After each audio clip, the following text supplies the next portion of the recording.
For that. Just now, by the way, Nancy Pelosi, the Democratic leader, she wrapped up her record-breaking 8-hour floor speech. She received a standing ovation from Democrats on the floor of the House of Representatives. There you see it right there. Let's get some more from Democratic Congressman Ted Lieu of California. He's a member of both the House Judiciary and Foreign Affairs Committees. Congressman, thanks for joining us. Thank you, Wolf. I just came from the floor, and what Nancy Pelosi did was remarkable courage and stamina. She hasn't eaten all day, and for her to deliver all those stories was amazing. 8 hours, that's a lot. Will you vote, Congressman, for the Senate budget deal, the compromise deal worked out by the Democratic and Republican leadership in the Senate? No, and let me tell you why. In the House of Representatives, the Republicans control the House, and unlike the Senate, there's no 60-vote filibuster. So the Republicans can pass the Senate deal. They can pass any legislation they want just on their votes.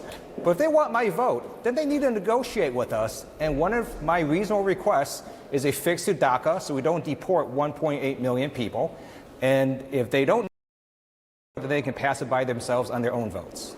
Nancy Pelosi says if the Speaker, Paul Ryan, agrees to do what Mitch McConnell, the Republican leader in the Senate, did, have a fair, full debate on the Senate floor or the House floor on the Dreamers, on DACA, that she probably will change her mind. Right now, she doesn't have that commitment from the Speaker. If you get that commitment from the Speaker, will you vote for it?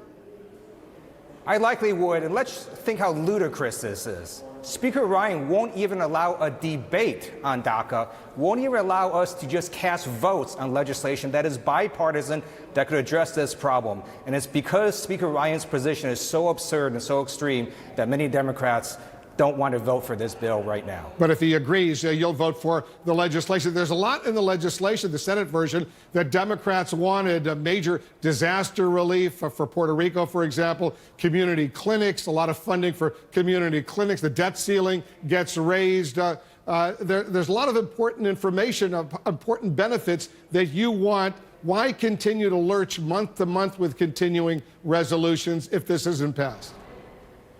You're right, Wolf. There is a lot in the Senate bill that Democrats support. But again, in the House of Representatives, they don't need my vote. The Republicans control it. They could pass it by themselves. But if they want my vote, they need to talk to us. They need to at least let us have the right to vote on immigration issues.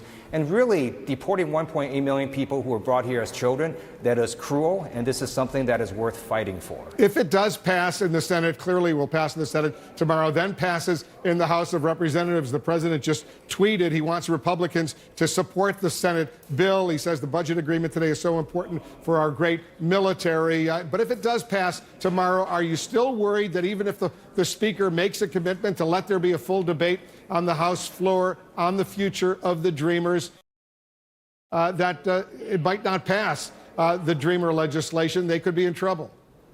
I am not worried because there's bipartisan support for Dreamers, not just in the House of Representatives, but among the American public. People understand that you don't want to deport children who were brought here through no fault of their own, that are working, going to school, being model citizens, that's just plain wrong. So I think we would have bipartisan support if we just had the chance to vote on bipartisan legislation to address Dreamers. So what you believe that if the legislation passes, there will be a deal on Dreamers? Are you talking about if the Senate deal passes? If the Senate deal passes, and you get a commitment for a full debate on the House floor, will there be a deal, or will there never be a deal on the Dreamers?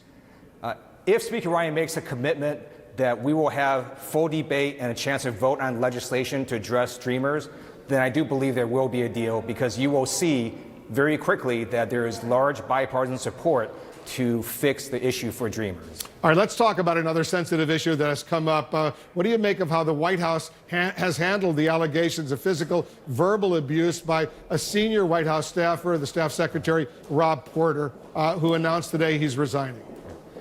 I am pleased that Rob Porter has decided to resign. It is not acceptable to commit physical abuse against women, against your ex-wives.